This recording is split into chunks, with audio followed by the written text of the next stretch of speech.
Hi everyone, this is Kishore Masati. Welcome to KM Creative Zone. మనందరికీ తెలుసు video quality top notch. Smart phone కేటగిరీలో ఐఫోన్ని మించింది లేదని చెప్పేసి మన అందరూ అనుకుంటూ ఉంటారు. బట్ ఇట్స్ అ ఫ్యాక్ట్ కూడా. అంత ప్రో వీడియో క్వాలిటీ ఉన్న ఐఫోన్లో మనకి ప్రో ఫీచర్స్ లేవు. బట్ ఆండ్రాయిడ్ ఫోన్స్లో వీటన్నిటిలో కూడా ఇప్పుడు నుండి ఉన్నాయి. సో ఆ విషయంలో నాకు బాగా కోపంగా ఉండేది. ఎట్టకేలకి ఐఫోన్ మనకి ఆ ఫీచర్స్ ఇవ్వడం జరిగింది. అదే ఫైనల్ కట్ కెమెరా. మీరు యాప్ స్టోర్లో ఫైనల్ కట్ కెమెరా అని చెప్పి టైప్ చేయండి, మీకు కనబడుతుంది ఇట్లాగా. సో డౌన్లోడ్ చేయండి. మీరు ఫస్ట్ ఓపెన్ చేయంగానే so welcome to final cut camera. So continue. So ఇక్కడ మీకు లొకేషన్ పర్మిషన్ అడుగుతుంది. హలో వైల్ యూజింగ్ అని కూడా పెట్టచ్చు. సో దీని డీటెయిల్స్ ఒక్కొక్కటి తెలుసుకుందాం. కెమెరా ఇంటర్ఫేస్ మొత్తం ఒకసారి చూద్దాం. ప్రొఫెషనల్ గా మనం రికార్డ్ చేయాలి అంటే కనుక ఇన్ జనరల్గా ఏంటంటే మనం థర్డ్ పార్టీ యాప్స్ యూజ్ చేయాల్సి వచ్చేది అంతకుముందు. బట్ ఇప్పుడు యాపిల్ ఇన్బిల్ట్గా అందరికి అర్థమయ్యే విధంగా మనకి ఈ యాప్ ఇంటర్ఫేస్ ఇవ్వడం జరిగింది. ఇంకోటి ఏంటంటే ఇది ఫ్రీ ఆఫ్ కాస్ట్. ఇంటర్ఫేసు మనకి ఫస్ట్ చూస్తే చాలా క్లీన్గా రెగ్యులర్గా మనకి యూజ్ చేసే ఇంటర్ఫేసే ఉంది. టాప్ లెఫ్ట్ నుండి మనం వస్తే ఇక్కడ ట్యాప్ చేస్తే మనకి 24 frames, 25 frames, 30 frames, 60 frames. So but నేను 25 ఫ్రేమ్స్ యూజ్ చేస్తున్నాను. FPS 24 frames cinematic frame rate అని చెప్పేసి మనం అంటూ ఉంటాము. కానీ ఇప్పుడు 25 ఫ్రేమ్స్ పాల్ ఈ ఫీచర్ ని నేను యూజ్ చేస్తాను. యాక్చువల్లీ దీని వెనకాల ఒక రహస్యం ఉంది. అదేంటనేది మీకు తెలిస్తే కామెంట్స్ లో మెన్షన్ చేయండి. తెలియని వాళ్ళు ఏమైనా ఉంటే అడగండి. దాని గురించి ఒక సపరేట్ వీడియో, అది చాలా ఇంపార్టెంట్ వీడియో. సో నేను 25 ఫ్రేమ్స్ సినిమాటిక్నెస్, 25 ఫ్రేమ్స్ పాల్ ఇక్కడ మనం సెలెక్ట్ చేసుకోవచ్చు. దాని కింద వచ్చేసరికి మనకి రెజల్యూషన్ 720p, అలాగే ఫుల్ హెచ్డి 4K. మీకు స్టోరేజ్ బాగుంటే 4Kలోనే షూట్ చేయడం అనేది బెస్ట్. ఎందుకంటే దాన్ని ఒకవేళ మనం క్రాప్ చేసినా సరే అది మనకి రెజల్యూషన్ తగ్గదు అనమాట. సో నెక్స్ట్ ఇక్కడ వచ్చేసరికి మనకి ఇన్బిల్ట్ గా ఐఫోన్ లో HDR ఫామ్ లో రికార్డ్ అవుతుంది, హై డైనమిక్ రేంజ్. దీన్ని ట్యాప్ చేస్తే మనకి ఇక్కడ SDR ఉంది. SDR అలాగే రెక్స్ 709 అంటే ఇది standard dynamic range. Standard dynamic range ఏంటంటే జనరల్ గా మనకి ఏ టీవీల్లో కానీ లేకపోతే కొంచెం ఓల్డ్ స్మార్ట్ ఫోన్స్ లో కానీ అన్నిటిలో కూడా కంపాటబుల్ గా ఉంటుంది అనమాట.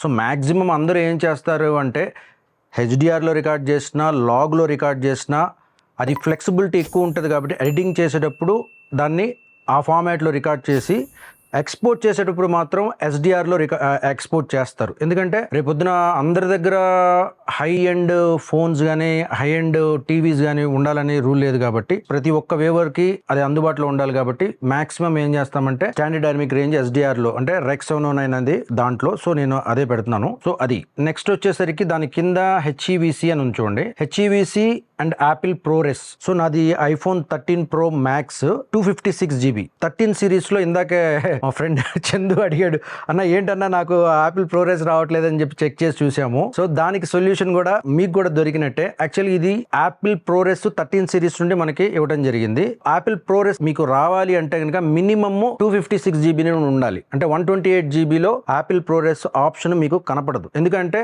యాపిల్ ప్రోరెస్ హై క్వాలిటీ అనమాట. హై క్వాలిటీ, దాని డేటా రేట్ ఎక్కువ ఉంటుంది, చాలా కన్జంప్ట్ అవుతానమాట స్టోరేజ్ అంతా కూడా. సో అందుకని 120 GB అనేది ఊరకనే వాళ్ళకి ఇదవుతుంది కదా అనే ఉద్దేశంతో అది యాపిల్ ఇన్బిల్ట్ గా డిఫాల్ట్ గా ఏంటంటే మనకి ఇవ్వలేదు అది. సో HEVC H.265 అనేది హై కంప్రెస్డ్, ఇంకా క్వాలిటీ ఎక్కువ ఉంటుంది.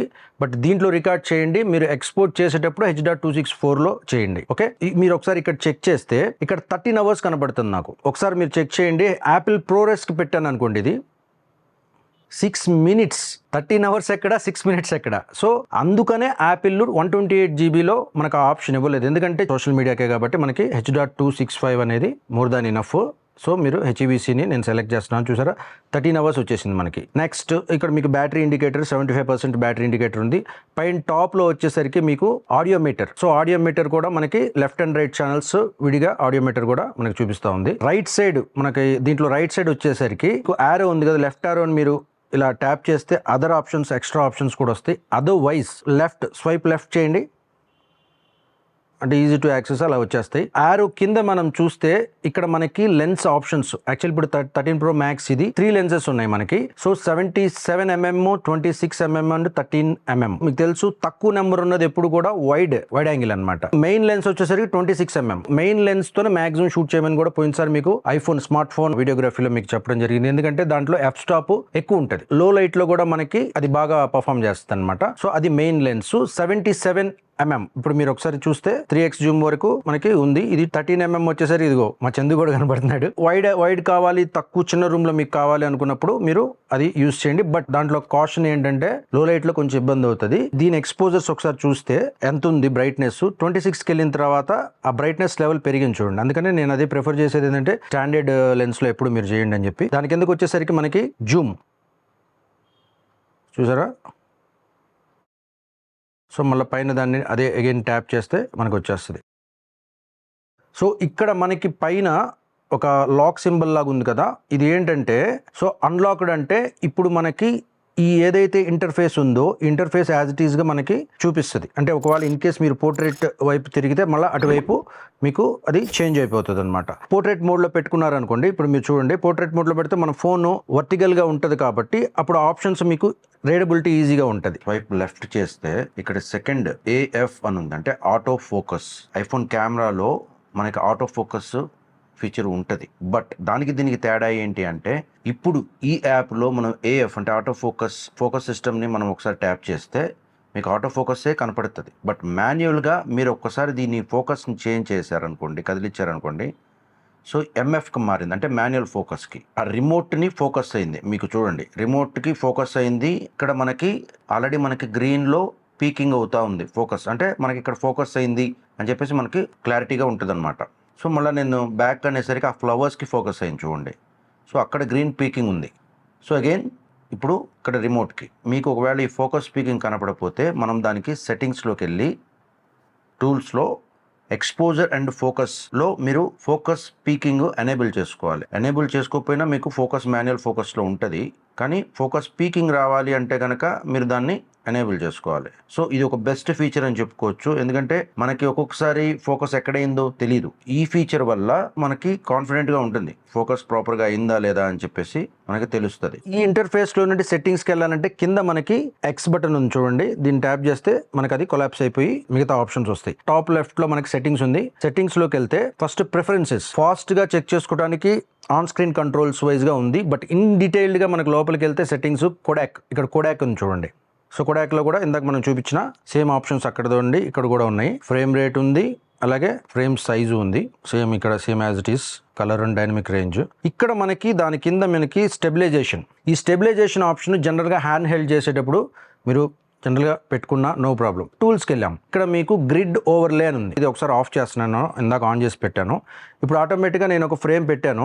ఫ్రేమ్ పెట్టినప్పుడు ఈ టెడ్డీని కరెక్ట్గా నేను కంపోజిషన్, ఎప్పుడు కూడా ఫిలిం మేకింగ్లో కూడా కంపోజిషన్ అనేది చాలా ఇంపార్టెంట్. ప్రాపర్గా పెట్టానా లేదా, అది కరెక్ట్గా అలైన్ అయ్యి ఉందా లేదా అని. ఎందుకంటే ఈ మిగతా ఈ సెట్టింగ్స్ బటన్స్ అన్ని కూడా మనకు ఓవర్లాప్ చేస్తున్నాయి కాబట్టి మనకి జడ్జిమెంట్ ప్రాపర్గా ఉండదు. అప్పుడు మనం సెట్టింగ్స్లోకి వెళ్ళి గ్రిడ్ ఓవర్లేని ఎనేబుల్ చేసుకొని బ్యాక్ వస్తున్నాను. ఇప్పుడు గ్రిడ్ ఓవర్లేని ఎనేబుల్ చేసుకున్నప్పుడు ఇలాగ వీడియో కానీ ఏదైనా చేస్తున్నప్పుడు సెంటర్గా ఉన్నప్పుడే మనకు కరెక్ట్గా అది ప్లీజింగ్గా ఉంటుంది. సో దానికి యూజ్ అవుతుంది అది. Next aspect ratio guide on చేస్తే స్క్వేర్ ఒకటి ఉంది, 4:3 రేషియో ఉంది. స్క్వేర్లో చేస్తే మీరు ఒకసారి ఇప్పుడు చెక్ చేయండి. స్క్వేర్లో చేస్తే ఎండ్ టు ఎండ్ మన వీడియో రికార్డ్ అవుతుంది, కానీ ఎండ్ లేదు. ఈ ఫీచర్ మీకు ఎక్కడ యూజ్ అవుతుంది అంటే మీరు ఇన్స్టాగ్రామ్ స్క్వేర్ వీడియోస్ ఏదైనా చేస్తున్నప్పుడు దీన్ని అవసరం అనుకుంటే ఇది చాలా క్లోజ్లో ఉంది కాబట్టి ఇంకొంచెం వెనక్కి వెళ్ళి మీరు దాన్ని సెంటర్ చేసి ఎంత అడ్జస్ట్ చేసుకోవడానికి ఆ ఫ్రేమ్ అనమాట అది. సో మీకు ఒక చిన్న రెఫరెన్స్ పాయింట్ లాగా అది యూజ్ అవుద్ది. 4:3 కూడా అది యూజ్ చేసేటప్పుడు మీరు ఆ ఫీచర్ని ఎనేబుల్ చేసుకోండి. నెక్స్ట్ వచ్చేసరికి exposure and focus. Over expose indicator అని ఉంది. అంటే ఓవర్ ఎక్స్పోజ్ ఇండికేటర్ ఏంటి అంటే ఎనేబుల్ చేసినప్పుడు మీకు ఇక్కడ ఇది కరెక్ట్ ఎక్స్పోజర్లో ఉంది. ఇప్పుడు మీరు స్క్రీన్ మీద చూస్తే ఆ టెడ్డీ కూడా ప్రాపర్ ఎక్స్పోజర్లో కరెక్ట్గా ఓవర్ బ్లోన్ అవ్వకుండా అలాగే అండర్ ఎక్స్పోజర్ కాకుండా ఉంది. ఇన్ కేస్ నేను కెమెరాని ఒకసారి, ఇది నా వైపు లెఫ్ట్ లైట్ ఉంది, మీకు ఇక్కడ రెడ్ జీబ్రాస్ లాగా ఉన్నాయి చూసారా, అంటే ఇక్కడ అది ఎక్స్పోజర్ ఎక్కువ ఉంది. పక్కనే ఒక ఫ్రిజ్ ఉంది. సో ఇక్కడ మనకి ఏమి చూపించట్లేదు అది, బట్ ఇక్కడ చూపిస్తుంది మనకి ఆ ఎక్స్పోజర్. ఎందుకు, అది ఓవర్ బ్రైట్గా ఉంది అని చెప్పేసి. సో అప్పుడు మనము ఈ ఎక్స్పోజర్ మీటర్లోకి వెళ్ళి దీన్ని మనము ISOలో కానీ అట్లాగే షట్టర్లో కానీ షటర్ మ్యాక్సిమం మనము తగ్గించకూడదు. ఎందుకు అంటే మనము 25 ఫ్రేమ్స్తో షూట్ చేస్తున్నాం అనుకోండి, జనరల్ థంబ్ రూల్ ఏంటంటే 24 ఫ్రేమ్స్తో మీరు షూట్ చేస్తే shutter double the frame rate, అంటే 24కి ఎంత 48 కానీ 50 కానీ నియర్ బై. సో 48 ఫ్రేమ్స్ మీరు ఇక్కడ పెట్టాలి. ఇప్పుడు నేను 50 పెట్టాను. ఎప్పుడైనా సరే ఇది మోషన్ ఉన్నప్పుడు ఆ బ్లర్ ఫీల్ ఉంటుంది. ఫ్రేమ్ రేట్స్ ఎక్కువ పెట్టేసామనుకుంటే ఈ బ్లరీనెస్ ఉండదంట, మోషన్ అంటారు దీన్ని. ఈ మోషన్ ఉంటేనే న్యాచురల్ ఫీలింగ్ ఉంటుంది. ఇప్పుడు 25 ఫ్రేమ్స్కి 50 ఫ్రేమ్స్ నేను పెట్టి చూపిస్తున్నాను. ప్రాపర్గా ఆ ఫ్యాన్ మీకు తిరుగుతున్నట్టుగా కనబడుతుంది. అదే ఒకవేళ నేను ఇప్పుడు షటర్ స్పీడ్ మారుస్తాను చూడండి, షటర్ స్పీడ్ మార్చాను. ఎంత ఉంది? షటర్ స్పీడ్ 250 ఫ్రేమ్స్ ఉంది. సో మీకు ఆటోమేటిక్గా అది చూసారా, చాపీగా రెక్కలు విడివిడిగా కనబడుతున్నాయి. అలా కాకుండా 24లో 25కి అదే డబుల్ ది ఫ్రేమ్ రేట్ ఏదైతే 50 పెట్టానో 48 చూడండి. కరెక్ట్గా మీరు కంటితో చూస్తున్నప్పుడు ఆ ఫ్యాన్ ఎలా తిరుగుతున్నప్పుడు మీకు ఏ ఫీల్ ఉందో సో అదే ఫీల్ మీకు ఇక్కడ వస్తుంది అనమాట. అంటే డబుల్ ది ఫ్రేమ్ రేట్ మనం పెట్టుకున్నప్పుడు మనకి అది ప్రాపర్గా వస్తుంది. ఇంకోటి ఏంటంటే ఇప్పుడు స్టూడియోలో సెటప్ చేస్తున్నాం అనుకోండి, లైట్ని మనం కంట్రోల్ చేసుకొని అవసరాన్ని బట్టి మనం అడ్జస్ట్ చేసుకోవచ్చు. ఇన్ కేస్ అవుట్డోర్లో మనం చేస్తే అది కంట్రోలింగ్ కుదరదు. దానికి ఇంకొక ట్రిక్ ఉంది, జనరల్గా అందరూ ఫిల్మ్ మేకర్స్ అందరూ కూడా వాడేదే ND ఫిల్టర్ అంటారు. ND ఫిల్టర్ అంటే న్యూట్రల్ డెన్సిటీ ఫిల్టర్. ఆల్రెడీ నేను ND ఫిల్టర్ ఒకటి తెప్పించాను మొబైల్ ఫిల్మ్ మేకర్స్ కోసం. సో దాని గురించి సపరేట్ వీడియో నేను చేయబోతున్నాను త్వరలో. బ్లాక్ మ్యాజిక్ యాప్లో వేసి చేద్దాం అనుకున్నాను, బట్ ఇది ఆల్రెడీ యాపిల్లోనే మనకి ప్రో మోడ్లో ఇచ్చారు కాబట్టి దీంట్లో చేద్దాం. దీనికి దాన్ని కూడా కంపేర్ చేద్దాం. సో అది ఆ వీడియో కూడా మీకోసం త్వరలోనే వస్తుంది మన ఛానల్లో. ఇక్కడ ఐఎస్ఓ సెట్టింగ్స్ కూడా ఇప్పుడు మీకు నేను బ్రీఫ్గా ఉన్న సెట్టింగ్స్ చెప్తాను. ఆ వీడియోలో మనం ఇన్ డీటెయిల్గా ఐఎస్ఓ ఎలా చేంజ్ చేసుకోవాలి, షటర్ స్పీడ్ ఎలా చేంజ్ చేసుకోవాలి, ఇవన్నీ కూడా ఆ వీడియోలో మనం చూద్దాం. దాని కింద వచ్చేసరికి మీకు ఈ బల్బ్ అండ్ సన్ ఈ సింబల్ చూస్తే ఇక్కడ మీకు ఆటోమేటిక్ అండ్ ఫిక్స్డ్ అని ఉంది. ఆటోమేటిక్ వచ్చేసరికి డిఫాల్ట్గా మొబైలే అది డిసైడ్ చేసి చూస్ చేస్తుంది. సో మీరు ఇక్కడ ఫిక్స్డ్ అని పెట్టుకుంటే కనుక సో మీరు ఏదైతే మాన్యువల్గా పెట్టుకుంటారో ఇక్కడ మనకు ఆప్షన్స్ ఉన్నాయి. Day light, shadow, cloudy, tungsten, fluorescent, flash. దాని కిందే కెల్విన్ వాల్యూస్ ఉన్నాయి. నా దగ్గర ఇప్పుడు ఈ లైట్ ఉంది. ఈ లైట్ 5000 డే లైట్ టెంపరేచర్లో 5500 కెల్విన్ పెట్టాను.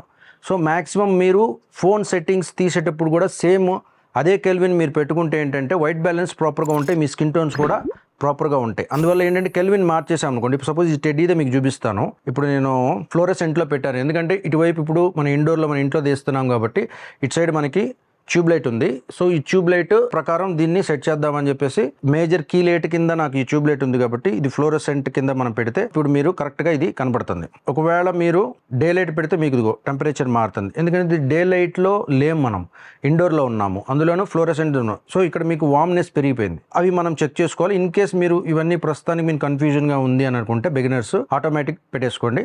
ఆటోమేటిక్గా అది డిఫాల్ట్గా తీసుకొని అది సెట్ చేసేస్తుంది. బ్యాక్ రావాలంటే దీన్ని ట్యాప్ చేస్తే బ్యాక్ వచ్చేస్తాం. సో ఇంకో పైన టాప్ రైట్లో మనం చూస్తే ఇది సెల్ఫీ అండి, సెల్ఫీ కెమెరా. రికార్డ్ చేయడానికి ఇప్పుడు రికార్డ్ బటన్ ఏదైతే ఉందో రెడ్ బటన్ మీరు ప్రెస్ చేస్తే జనరల్గా రికార్డ్ అవుతుంది. రికార్డు ఆఫ్ చేశాను. సో ఇక్కడ మీకు ఎండ్లో రైట్ సైడ్ ఎండ్లో కింద లోవర్ ఎండ్లో మనకి ఇది మీకు కనబడతా ఉంది చూడండి. డైరెక్ట్గా దీంట్లో ఎడిట్ చేసి మనం బేసిక్ ఎడిట్స్ ఏమైనా చేయాలనుకుంటే దీంట్లో ఆప్షన్స్ రైట్ నో ఇవ్వలేదు వాళ్ళు. దీన్ని మనం షేర్ ఆప్షన్స్లోకి వెళ్ళి సేవ్ వీడియో అని కొట్టారనుకోండి, అంటే ఇది ఫస్ట్ టైం కాబట్టి కొత్త యాప్ కాబట్టి ఫైనల్ కట్ ప్రో కెమెరా యాప్ని మీరు లైబ్రరీకి అలౌ చేయాలని చెప్పేసి మీకు పర్మిషన్ అడుగుతుంది. సో అలో ఫుల్ యాక్సెస్ అని కొట్టండి, ఎందుకంటే మనకి దాంట్లో ఏం ప్రాబ్లం లేదు. ఇప్పుడు మీరు ఒకసారి దీంట్లోకి వెళ్ళిపోయారు అనుకోండి, చూడండి ఇక్కడ వచ్చేసింది మనకి ఆటోమేటిక్గా మనం రికార్డ్ చేసింది దీనిలో వచ్చేసింది. అట్లా మీరు దాన్ని ఎక్స్పోర్ట్ చేసుకోవాలి. ఇన్బిల్ట్గా అది రాలేదని కంగారు పడాల్సిన అవసరం లేదు. ఇప్పుడు సెట్టింగ్స్లో ఒక్కటి చిన్నది మిస్ చేసాము. ఈ పైన ట్యాబ్స్లో ప్రిఫరెన్సెస్ అయిపోయింది, టూల్స్ అయిపోయింది, ఇంకా ఆడియో ఉంది. ఆడియోలో ఇన్పుట్ సోర్స్ అని చూడండి. ఇన్ కేస్ నేను ఇదే నా ప్రైమరీ కెమెరా అని అనుకున్నప్పుడు మీరు రైట్ నో నేను ఏది కనెక్ట్ చేయలేదు కాబట్టి దిస్ డివైస్ అనేది చూపిస్తుంది. ఇన్ కేస్ మీరు ఎక్స్టర్నల్ ఆడియో కనెక్ట్ చేస్తే మీకు ఇక్కడ మీ సోర్స్లో మీకు అది చూపిస్తుంది, దాన్ని సెలెక్ట్ చేసుకోవచ్చు. ఈ కెమెరాని మనం ఫైనల్ కట్ ఐప్యాడ్ యాప్లో యూజ్ చేసుకోవడానికి మేజర్గా డిజైన్ చేసింది. దీని మేజర్ పర్పస్ వచ్చేసరికి మల్టీ క్యామ్ ఎడిట్, అందుకనే దీన్ని ఫైనల్ కట్ కెమెరా అన్నారు. ఇక్కడ మనకి స్క్రీన్ లో లెఫ్ట్ సైడ్ డౌన్ లో మనకి ఇక్కడ కెమెరా సింబల్ ఉంది. ఈ సింబల్ మీకు ట్యాప్ చేస్తే వస్తుంది చూడండి. దీని గురించి ఇప్పుడు నేను ఎక్స్ప్లెయిన్ చేస్తాను. ఇది ఏంటంటే మనకి మెయిన్ గా ఫైనల్ కట్ ఐప్యాడ్ వర్షన్ కి ఈ క్యామ్ డైరెక్ట్గా కనెక్ట్ చేసి మీరు మల్టీ క్యామ్ ఎడిటింగ్ చేయొచ్చు, మల్టీ క్యామ్ షూట్ చేయొచ్చు. అంటే ఐప్యాడ్ ఫైనల్ కట్ యాప్లో అడిషనల్ కెమెరాస్గా మీ ఐఫోన్స్ని యూస్ చేసుకొని ఎట్లా చేయాలో ఒకసారి చూద్దాం. ఫైనల్ కట్ కెమెరా యాప్ని మనము ఐప్యాడ్ కనెక్ట్ చేస్తే ఈ విధంగా మీకు ఇంటర్ఫేస్ అంతా ఉంటుంది అనమాట. స్మార్ట్ ఫోన్తో కనుక మీరు కంటెంట్ క్రియేషన్ చేస్తే ఇది వాళ్ళకి చాలా బెనిఫిషియల్గా ఉంటుంది. ఫైనల్ కట్లో డైరెక్ట్గా మీరు మల్టీ క్యామ్ లైవ్ ఎడిట్ చేయొచ్చు. సో దానికి సోర్సెస్ ఆఫ్ కెమెరాస్ కింద మీరు ఐఫోన్ని కూడా యూస్ చేసి ఈ విధంగా ఎడిట్ చేయొచ్చు. ప్రతి ఒక్క మొబైల్లో ఐఫోన్ ఉన్న ప్రతి ఒక్కరి దగ్గర కూడా ఈ యాప్ మస్ట్ అండి, ఒకసారి యూస్ చేయండి. అలాగే ట్యూటోరియల్స్ మనం ఎలాగ యూస్ చేయాలి, ఏ ఇంటర్ఫేస్ అని చెప్పేసి మన వీడియో చూడని వాళ్ళు ఎవరికన్నా తెలియని వాళ్ళకు ఉంటే అది మీరు షేర్ చేయండి. సో ఇలాగా మరిన్ని వీడియోస్తో మరిన్ని ఇంట్రెస్టింగ్ అండ్ గేర్ రివ్యూస్తో మీ ముందుకి వస్తాను. This is Kishore Masetti. Keep watching KM Creative Zone. Thank you very much.